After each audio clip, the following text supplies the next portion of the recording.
Assalamualaikum warahmatullahi wabarakatuh. Perkenalkan, nama saya Amelia Al-Fatila dengan NPM 204240240. Pada kesempatan kali ini saya akan membahas tentang standar proses dan standar penilaian pada pembelajaran. Dalam dunia pendidikan, keberhasilan pembelajaran tidak terjadi begitu saja, tetapi harus didukung oleh adanya standar yang jelas sebagai acuan dalam pelaksanaannya. Baiklah, yang pertama yang akan kita bahas adalah standar proses. Pada slide pertama ini, dijelaskan bahwa standar proses merupakan pedoman dalam pelaksanaan pembelajaran yang meliputi perencanaan, pelaksanaan, dan penilaian. Standar proses bertujuan agar kegiatan pembelajaran dapat berjalan secara efektif dan mencapai tujuan pendidikan. Dalam kurikulum Merdeka, standar proses lebih menekankan pembelajaran yang fleksibel, berpusat pada peserta didik, serta mampu mengembangkan karakter, kreativitas, dan kemampuan berpikir kritis siswa. Selanjutnya pada slide kedua, dijelaskan 3 komponen utama dalam standar proses. Yang pertama, perencanaan pembelajaran yang menggunakan modul ajar dan disusun berdasarkan capaian pembelajaran serta kebutuhan siswa.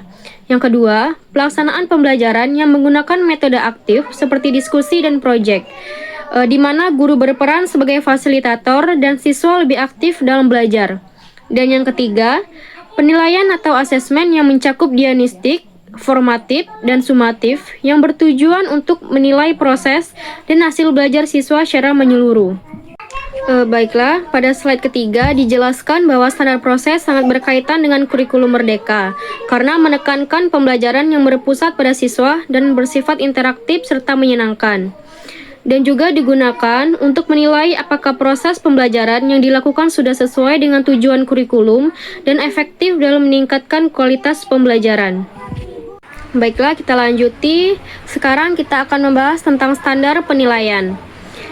Standar penilaian pendidikan adalah kriteria yang mengatur mekanisme, prosedur, dan instrumen untuk menilai hasil belajar peserta didik sesuai dengan ketentuan dalam Permendikbud nomor 23 tahun 2016. Artinya, penilaian tidak dilakukan sembarangan, tetapi harus mengikuti aturan yang jelas agar hasilnya dapat dipercaya. Baiklah, di sini yang selanjutnya kita bahas adalah konsep dasar penilaian dalam kurikulum Merdeka. Ada 6. Saya jelaskan satu persatu.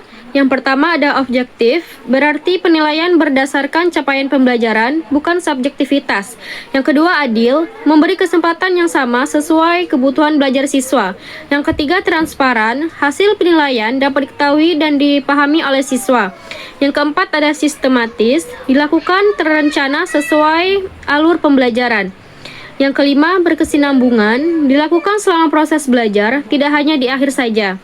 Yang keenam atau yang terakhir ada akuntabel, hasil penilaian dapat dipertanggungjawabkan. Di sini yang terakhir yang akan kita bahas adalah jenis-jenis penilaian. Yang pertama, penilaian diagnostik. Penilaian diagnostik dilakukan di awal pembelajaran untuk mengetahui kemampuan awal peserta didik. Dengan penilaian ini, guru dapat menyesuaikan strategi dan materi pembelajaran agar sesuai dengan kebutuhan siswa. Yang kedua, penilaian formatif. Penilaian formatif dilakukan selama proses pembelajaran untuk memantau perkembangan belajar siswa. Hasilnya bisa digunakan sebagai umpan balik agar siswa dan guru mengetahui bagian materi yang perlu diperkuat. Yang ketiga, penilaian sumatif. Penilaian sumatif dilakukan di akhir pembelajaran untuk mengetahui sejauh mana siswa telah mencapai tujuan pembelajaran.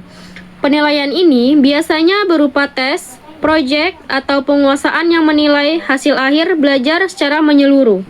Baiklah, dapat kita simpulkan dari 2 materi tadi, standar proses dan standar penilaian, saling berkaitan. Standar proses memastikan pembelajaran berjalan terencana, sedangkan standar penilaian mengukur hasil belajar secara objektif dan sistematis.